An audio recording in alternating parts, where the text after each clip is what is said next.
Hello, everybody. Welcome back to Interviews. Today we're talking about episode 4 of season 7 of My Hero Academia.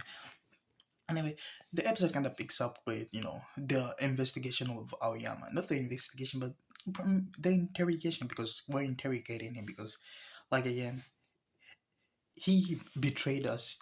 Finding out that everything that has been happening, like the intel from the beginning of season 1 to right now, that Aoyama was giving out intel to like the enemy is a shocking review. Like, that's something that I didn't even expect. Like we knew there was a traitor, but if more than anything, I was expecting the principal. Like I'm not trying to be racist on him, but like he's a cat dog. I don't even think it's racism, but like I didn't trust him that much.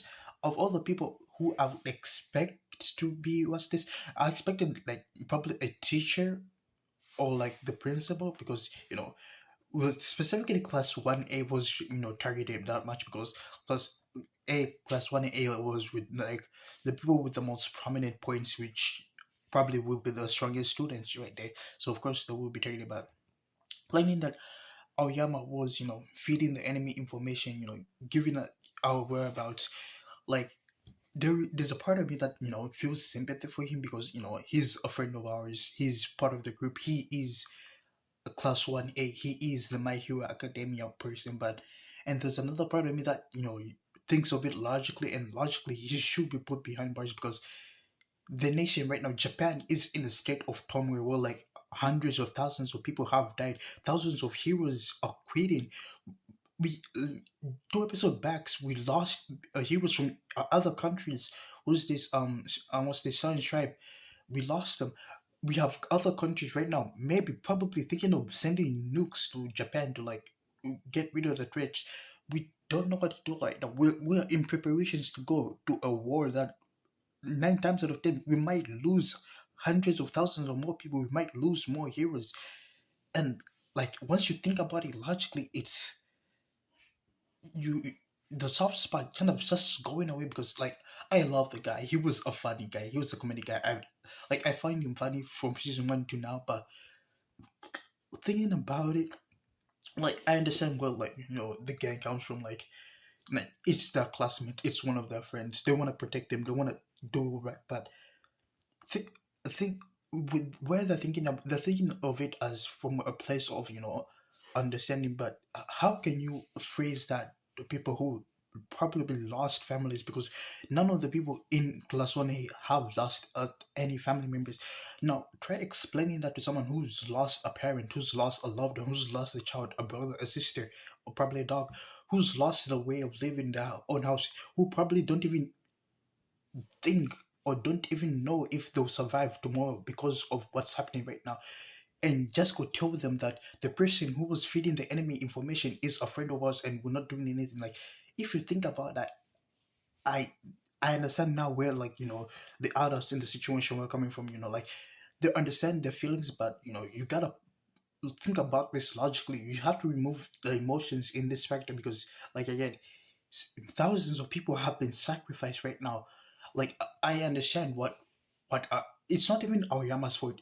Mainly, I'm blaming the parents, because Aoyama wanted the Kirk, and his parents went to great lengths. Like, I understand, the parents wanted to like make sure the kid didn't feel an outcast, didn't feel different. They wanted their kid to be like every other kid, which like it's a acceptable thing for a parent. But in return, they put the child in a life of turmoil, where it's an accosted life of pain and despair, where at the end of the tunnel I don't see much light. Like, the light I would see if Aoyama helps out in the war. He does a great deal of significance. Like, people see that he's doing much to the point where like they're willing to forgive him. Or the second option, if they not he dies, but like they call him dead. But like a hero who helped out in the war but died in the war to hide his identity so he can live a normal life. That's like the second options, because at the end of the tunnel, I don't see much light for him. Like, there is no other option. Like, right now we're using him as bait, to get I was this all for one and Shigaraki. But like, I'm sorry, like I love the guy, but logically thinking, is nothing else we can do for him right now.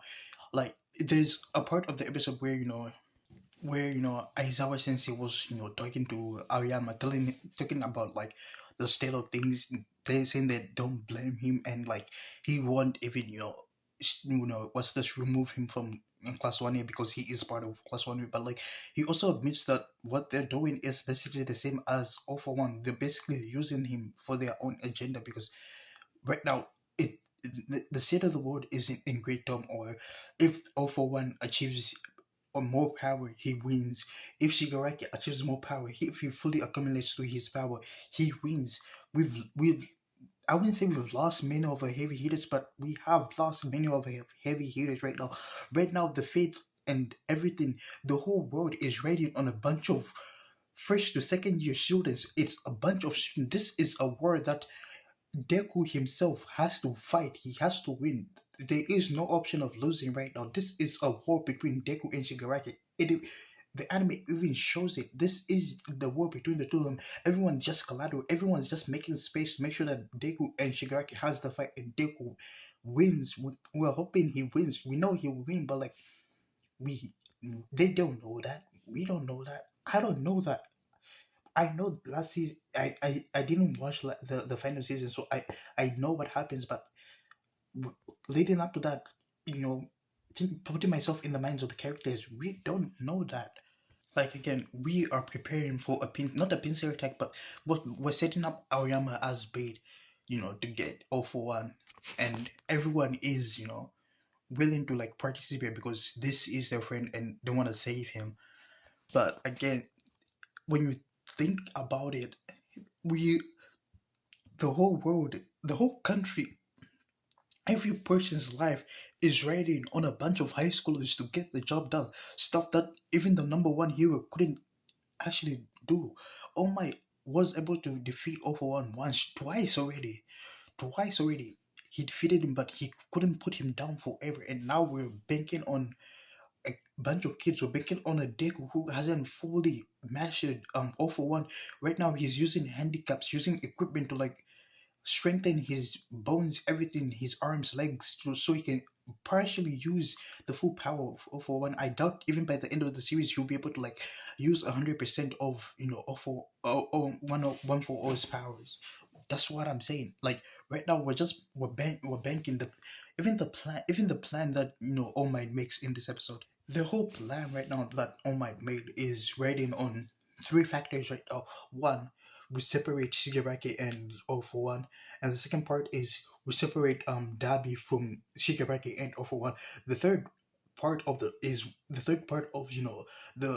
plan is to get Deku and Shigaraki to have an All for One battle, which partially they have to be far away from the cities because you don't want to cause casualties. Right now, heroes are still looking for people right now. If the rescue teams, even at this moment, the people from different parts of Japan coming to the mainland, coming to UA High because it's the most safest place you can be right now. Even though the villains, the main headquarters, all the villains are here, the main heroes are here. You can. I think it's the only place in the country that doesn't have turmoil. So you have people now migrating here, which puts them in a lot of danger. But it's more dangerous to stay there than come here. Like I don't know. I know I'm overthinking this. I'm reading too deep into this, and I don't want it to sound like I hate Aoyama. Like I said, I love the guy. He was fun from season one to right now that we are. It's fun. He was a funny guy. Learning about his backstory, knowing how he didn't even want to do it. He was pressured. He didn't want to like put his mother and father's lives in danger, so he was forced to do this from the beginning.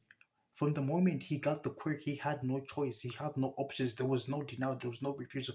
There was a certain fear that was placed into him. He might lose his family. He might, lose his life. He didn't want to do that because he knew his parents, got the quirk because of him. Because he wanted to be the same as everyone. Now he puts the blame on himself because if he didn't choose that option, if he was just like Deku, who not even because even Deku wanted to have a quirk, like I don't even blame him for even wanting a quirk because Even me, I would do the same. I would probably cry for a quick, like 90% of the world has something that theoretically you should have. The statistics say that 1 in 9 people have it. I don't know if that's the statistics. I'm just saying it, but statistically you should have a quirk, like there's no part of a society where everyone is born, if someone is born with a bottle on their head, that's a quirk. You don't care what type of quirk it is, you just want to be seen the same thing as the as another person. I doubt Aoyama would even care about what quirk he got, as long as he got a quirk and went to UA. That's the only thing that he wanted. Like, it's kind of sad when you think about how the one thing that he wanted is the one thing that's leading to his downfall, that's leading to a path where there is no light at the end of the tunnel. They probably there will be a light at the end of the tunnel, but at this point none of us know. The characters don't know, Ariyama doesn't know, his parents don't even know. Like, his parents have been living out in the constant fear that all for one is coming to kill them, and they don't want to lose the child. Like, everything they did was for Aoyama, and now it's everyone's just screwed over right now. But all in all, it was a great episode. Now we're making war preparations. Each and every one of the student is getting ready. We're getting new equipments. We're training our quirks. And sorry, it's not just us, the hero classes, which are working. We have the engineering classes who are working overtime, maintaining the barriers, creating weapons, creating suits to make sure that the heroes who are going to fight in the main line fight without without worrying about, like, the people back here, without worrying about the suits defecting, without worrying that they don't have proper protection. Everyone is working overtime. This is a war right now. It's like, I know it should have sunk in last season, but I didn't even think that we'd lose last season. Like, last season I thought we'd win. The whole thing was setting up us to win. Everything was about us winning. We could have won. The whole series could have ended there, but we didn't. We lost. It was a loss that we lost a bunch of heroes. We lost Midnight. That was my favorite character. I didn't even think that we'd take it up for about, like, we lost a bunch of characters, and we're about to do the same thing in the final season. The final season is the final war, but season 8 is the common ending going to that final war. So right now we're banking on Deku winning. We're banking on them separating Shigaraki, All For One, and Dabi. We're banking on all of that. We're not factoring other plans right now. The main thing is to get those 3 plans enacted. Everything else is collateral, is backwash. Well, anyway, it was an emotional episode, a fun episode. This episode just made it sink in to me, like, that we are in a war right now. Like, it's all fun and it was like all fun and games. I was haha, but now it's sinking in that we we really are in the final episodes of My Hero Academia. The war that has been commentating for generations of One For All users is about to end with a final generation being Deco. Overall, fun episode. I enjoyed it. Emotional moments. RIP for Ariyama, not RIP. I hope he gets a clean and good resolution. I hope I hope he's there at the final season. I hope he is there after the war ends. Anyway, if you enjoyed the video, please leave a like and subscribe. I'm Hunter and Capiche. Wait, no, I'm Hunter and I'll see you in the next one. Capiche.